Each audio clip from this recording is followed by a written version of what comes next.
जी महाराज की भारत माता। मोती सरिया हनुमान दादा ने जग्या ने अंदर आ बधु समाज भेगो थयो छे। ए जे घटना घटी छे एना अनुसंधाने पहला तो हूँ आज भेगा थया छे ए मारा मोटा भाई इकबालभाई एमनी साथे जे घटना घटी छे ए वती एमणे आ समाज दर्शन करी અને તમારો ખૂબ ખૂબ દિલથી આભાર કીધો છે। રામ આપ્યા છે બરોબર। આજે એમની પરિસ્થિતિ થોડી દિલથી અને માનસિક રીતે ખૂબ દુઃખી થયા છે।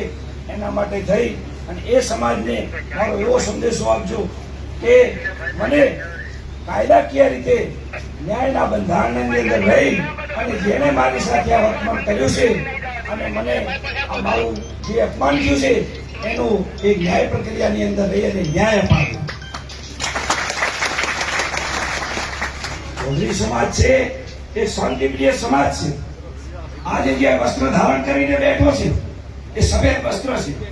એનું ચારિત્ર્ય ક્યારેય ખરાબ ના હોય, એના વિચારો ક્યારેય ખરાબ ના હોય, પરિણામ મળે એના હેતુથી કરતો હોય છે। એ ક્યારેય કોઈ સમાજને ઉશ્કેરવાની કે કોઈ એવું એનું દિલથી ક્યારેય એમના વિચારો ના હોઈ શકે। માટે આની અંદર જે ઘટના ઘટી છે એને આપણે પૂરેપૂરી ન્યાય પ્રક્રિયા મળે એ દિલથી ખૂબ ખૂબ આભાર। હનુમાન દાદાની પવિત્ર ભૂમિ ઉપર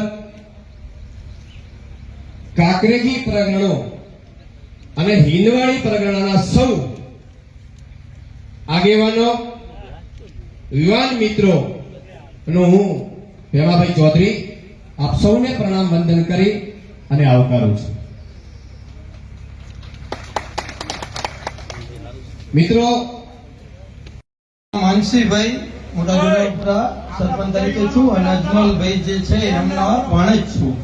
એટલે હું સર્વગ સમાજને જે દિયોદર થરા જે સર્વત પરગણા સમાજ અહીં મળ્યો છે એ બધાને અહીં મળેલા દરેક વડીલો જે દેવ સમા મારા છે, પિતૃ સમા છે અને મારા સમાજને રાહ પર નીચે આગળ ધપાવવા જે અને સમાજને એકતાનું પ્રતીક રૂપી જે દેખાય છે એવા યુવાનો ભાઈઓ અને બધા અહીં હાજર છે એવા દરેક ન્યાયતંત્ર દ્વારા જે સુરક્ષાના ભાગરૂપે પોલીસ તંત્ર છે પણ એમનો પણ હું આ તબક્કે આવકારું છું।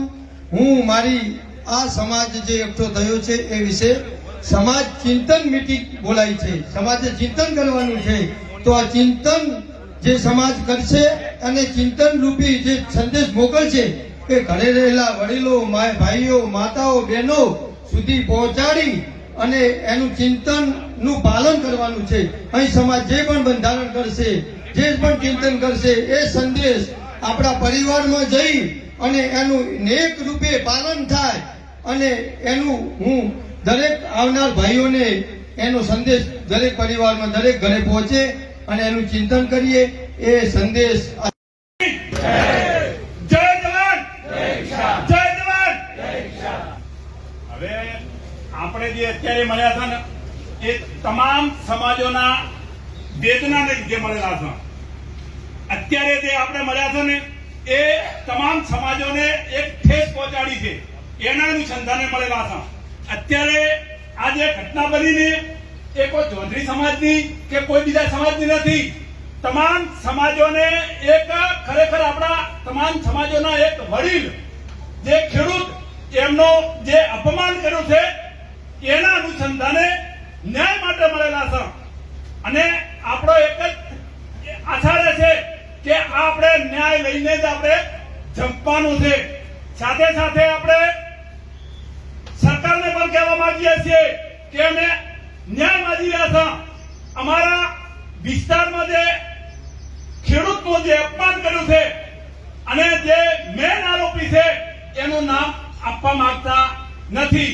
અમારી એક જ માંગણી છે આ તમામની કે જે મેન સૂત્રધાર હોય એનું તમે એફઆઈઆર માં નામ લખાવો। એના અનુસંધાને અત્યારે મળેલા છે। આપણે અત્યારે કોઈ સમાજના સંઘર્ષમાં મળેલા નથી। એટલે અમે તમામ સમાજને એક સંદેશ આપવા માંગીએ છીએ કે અત્યારે જે ઘટના બની છે ને એ આવતા સમય આપણી પેઢી પણ માફ નહીં કરે. એટલે આપણે તમામ સમાજો સાથે રહી અને જે આ મેન આરોપી છે, જે આપણા વડીલનું જે અપમાન કર્યું છે, એને જેલના હવાલા કરે અને એનું એફઆઈઆર નું નામ રાખે, એ જ આપણી માંગણી રહેશે. બીજી વાત કે સરકારમાં બેઠેલા આગેવાનો પણ અમારી નોટ લે, કારણ કે અમારી વેદના છે. અમે વેદનાને લીધે મળેલા છે, કઈ કોઈ ઉશ્કેરવા માટે કે કોઈ ઝઘડા માટે મળેલા નથી.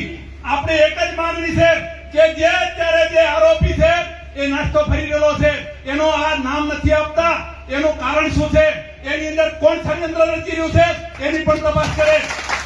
સાથે સાથે આપણે ગુજરાત સરકારને પણ કહેવા માંગીએ છીએ કે જ્યારે અમારા નિર્દોષ ખેડૂતના ઉપર હાથ ઉઠાવ્યો છે, ત્યારે જે પોલીસ તંત્રએ અમારા જે મેન આરોપીનું નામ નથી લખ્યું, કેમ નથી લખવામાં આવ્યું, તો આવા જે અધિકારીઓ હોય એના ઉપર પણ કાયદેસર કાર્યવાહી થાય, એના માટે પણ બરાબર છે. એટલે તમે હાથ ઊંચા કરી અને આની અંદર સમર્થન આપો કે અમે જ્યાં સુધી આ લડાઈ ચાલશે ત્યાં સુધી આપણે જંપીશું નહીં. જય જવાન, જય જવાન, જય જવાન. કે આપણા બાળકો ખોટા હવારે ના ચડે, ખોટા કોઈની જાળમાં ફસાય નહીં અને પાછળથી આપણે બદનામ થવાનો વારો ના આવે. એટલે આ પણ એક ખાસ ધ્યાન રાખવાની જરૂર છે. બીજું, દરેક ગામની અંદર બધાને આપણને ફાયદો થાય, બધાને સમજૂત છે, કોઈને કહેવાની આમાં જરૂર નથી હોતી, પણ થોડોક બદલાવ લાવીએ તો આપણને થોડોક આ બાજુ આવી જાવ, અહીંયા છે જગ્યા. પેલા યુવાનો બહાર ઉભા હોય એમને મારી નમ્ર વિનંતી છે કે અહીંયા આવી જાય. અહીંયા થોડા એવો હતો છાયડો હોય તો ગાદલા નંખાઈ દો અહીંયા.